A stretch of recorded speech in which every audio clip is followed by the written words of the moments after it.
രാജ്യവ്യാപക voter പട്ടിക പരിഷ്കരണത്തിനുള്ള നടപടികൾ തുടങ്ങിയതായി തെരഞ്ഞെടുപ്പ് കമ്മീഷൻ സുപ്രീം കോടതിയിൽ. അടുത്ത വർഷം ജനുവരി 1-ന് യോഗ്യത നിശ്ചയിച്ച് അന്തിമ വോട്ടർ പട്ടിക പ്രസിദ്ധീകരിക്കുമെന്നാണ് സത്യവാങ്മൂലം. വോട്ടർ പട്ടിക പരിഷ്കരണവുമായി മുന്നോട്ടു പോകാനുള്ള നിർദ്ദേശം സംസ്ഥാനത്തെ തെരഞ്ഞെടുപ്പ് ഓഫീസേഴ്സിന് ജൂൺ മാസത്തിൽ തന്നെ നൽകിയിരുന്നതായും തെരഞ്ഞെടുപ്പ് കമ്മീഷൻ വ്യക്തമാക്കി. അജീഷ് ജയകുമാറാണ് ചേരുന്നത് ഡൽഹിയിൽ നിന്ന് വിവരങ്ങളുമായി. അജീഷ്, നമുക്കറിയാം വലിയ രീതിയിലുള്ള ആശങ്ക ഇപ്പോഴും നിലനിൽക്കുന്നുണ്ട്. കേരളത്തിൽ ഉൾപ്പെടെയുള്ള നേതാക്കൾ എല്ലാവരും തന്നെ ഇക്കാര്യത്തിൽ വലിയ രീതിയിലുള്ള പ്രതിഷേധം, വിമർശനമൊക്കെ തന്നെ ഉന്നയിക്കുന്നുണ്ട്. ഈ സാഹചര്യത്തിൽ കൂടിയാണ് സുപ്രീം കോടതിയിൽ ഈ രീതിയിൽ സത്യവാങ്മൂലം തെരഞ്ഞെടുപ്പ് കമ്മീഷൻ നൽകിയത്. കൂടുതൽ എന്തെല്ലാം കാര്യങ്ങൾ പറയുന്നു?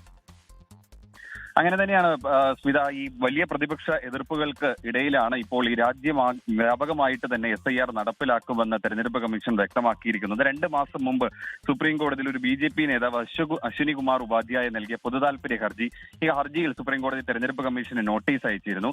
ആ ഹർജിയിൽ പറയുന്നത് ഇങ്ങനെയാണ്: ഈ ഇടവേളകളിൽ, കൃത്യമായ ഇടവേളകളിൽ ലോക്സഭ, നിയമസഭ തെരഞ്ഞെടുപ്പുകൾ ഉണ്ടാകുന്ന സമയത്ത് ആ ഇടവേളകളിൽ SIR നടപ്പിലാക്കണമെന്നായിരുന്നു ഈ ഹർജിയിൽ ആവശ്യപ്പെട്ടത്. ഇതിലായിരുന്നു തെരഞ്ഞെടുപ്പ് കമ്മീഷന് നോട്ടീസ് അയച്ചത്. ഈ നോട്ടീസിന് മറുപടി സത്യവാങ്മൂലം നൽകിയപ്പോഴാണ് രാജ്യമെമ്പാടും ഈ SIR നടപ്പിലാക്കാനുള്ള നടപടികൾ തുടങ്ങിയതായിട്ട് തെരഞ്ഞെടുപ്പ് കമ്മീഷൻ അറിയിച്ചിട്ടുള്ളത്. ഇതിന്റെ ഭാഗമായിട്ട് ജൂണിൽ ഒരു ഉത്തരവിറക്കിയിരുന്നു. അതിനുശേഷം ജൂലൈയിൽ എല്ലാ സംസ്ഥാനങ്ങളുടെയും തെരഞ്ഞെടുപ്പ് ഓഫീസർമാർക്ക് നടപടികൾ തുടങ്ങാനുള്ള നിർദ്ദേശവും നൽകി. പിന്നീട് ഇതിന്റെ പുരോഗതി വിലയിരുത്താൻ സെപ്റ്റംബർ 10-ന് ഡൽഹിയിൽ ഇതിന്റെ ഒരു യോഗവും ചേർന്നിരുന്നു എന്ന് തെരഞ്ഞെടുപ്പ് കമ്മീഷൻ വ്യക്തമാക്കി.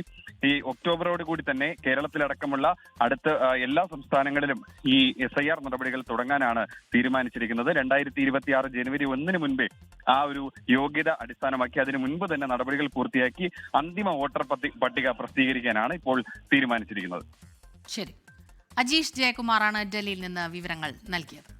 വോട്ടർ പട്ടിക പരിഷ്കരണത്തിൽ കോടതിയുടെ നിർദ്ദേശങ്ങൾ പോലും കണക്കിലെടുക്കാതെ ഏകപക്ഷീയമായാണ് തെരഞ്ഞെടുപ്പ് കമ്മീഷൻ മുന്നോട്ട് പോകുന്നതെന്ന് ജോൺ ബ്രിട്ടാസ് MP. ഇത് ജനാധിപത്യത്തിന്റെ കടക്കൽ കത്തിവെക്കുന്ന നടപടിയാണെന്നും ജോൺ ബ്രിട്ടാസ് കുറ്റപ്പെടുത്തി. വോട്ടർ പട്ടിക പരിഷ്കരണത്തെ ശക്തമായി എതിർക്കുമെന്ന് പ്രതിപക്ഷ നേതാവ് VD സതീശനും വ്യക്തമാക്കി.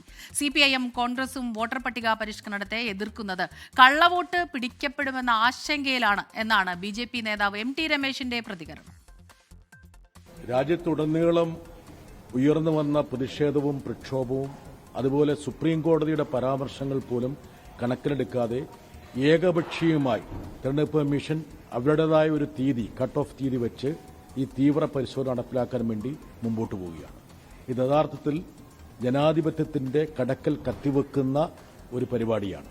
യഥാർത്ഥത്തിൽ ഇപ്പോൾ വോട്ടർ പട്ടികയിലുള്ള കഴിഞ്ഞ നിയമസഭാ തെരഞ്ഞെടുപ്പുകളിലും പാർലമെന്റ് തെരഞ്ഞെടുപ്പുകളിലും കഴിഞ്ഞ 23 വർഷമായി വോട്ട് ചെയ്യുന്ന ആളുകൾക്ക് ഒരു സുപ്രഭാതത്തിൽ വോട്ടർ പട്ടികയിൽ പേരില്ലാതാകുന്ന മായാജാലമാണ് SIR എന്ന് പറയുന്നത്.